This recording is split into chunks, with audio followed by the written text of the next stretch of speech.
Good morning guys. Magluto tayo ng adobo ng puset.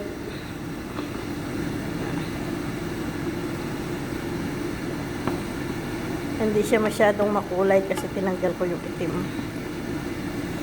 Yan, adobong puset.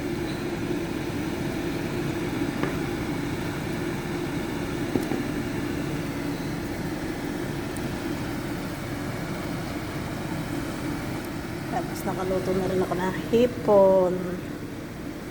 Yan, ang hipon.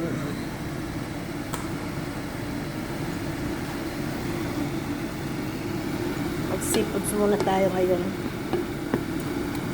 Huwag munang manok. Pigil muna ang manok. Seafoods muna. Tapos may rice. Basmati rice.